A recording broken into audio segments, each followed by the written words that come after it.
Today, we're going to explore a sermon that takes us back to the very beginning, to one of the most foundational stories in the Bible.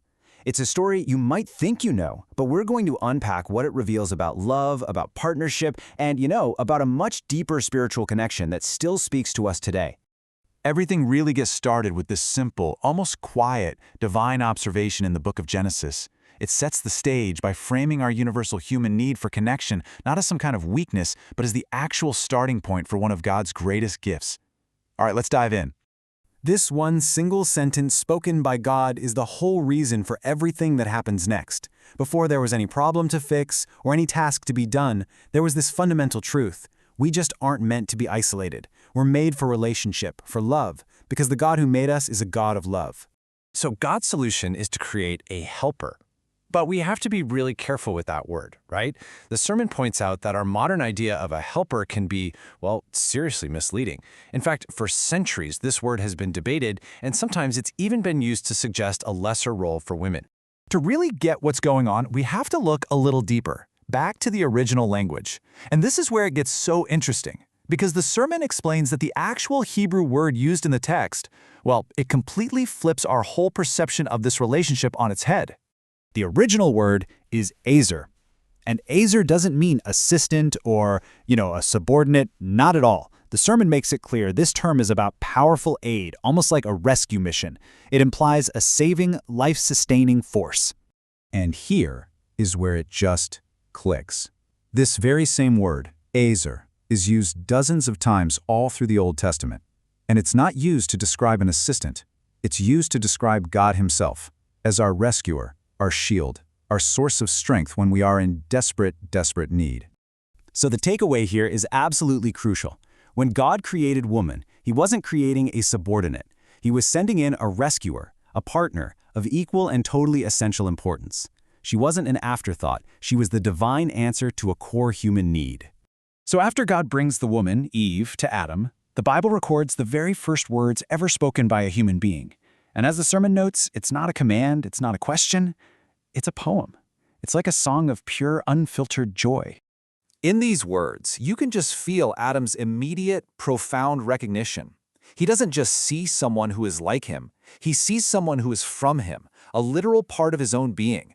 This is a cry of discovery, of finally finding a missing piece of himself. And the sermon highlights this beautiful poetry that's baked right into the language itself. See, the Hebrew word for man is ish, and the word he comes up with for woman is isha.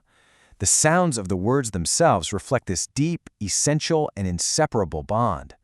The passage then says that a man will leave his parents and cleave to his wife, and that the two will become one flesh.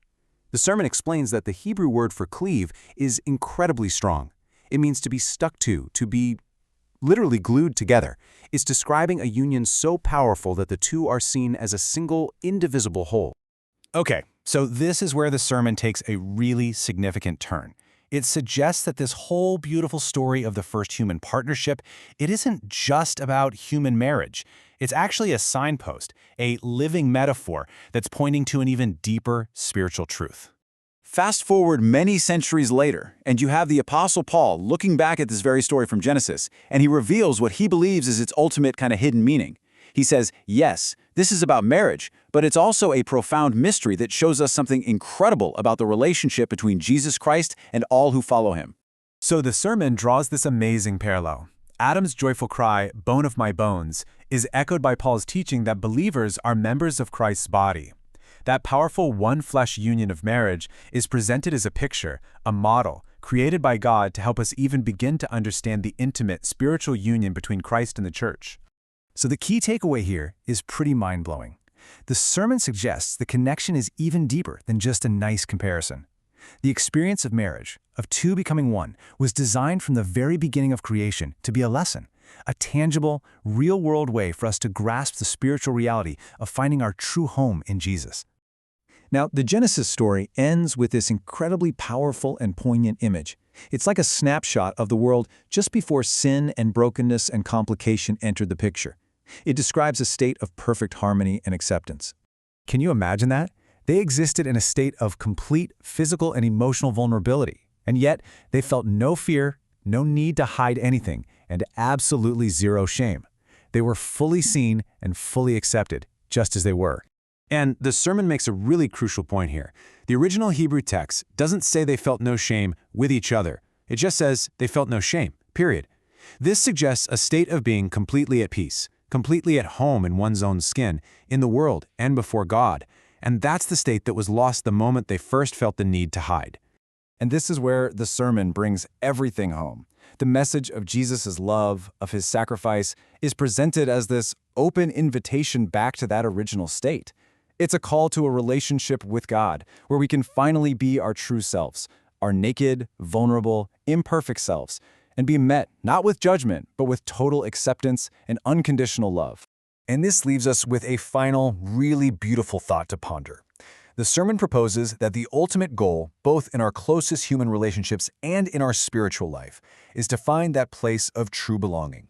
And that place, that home, that deep down we all long for, it can only begin right where our shame finally ends.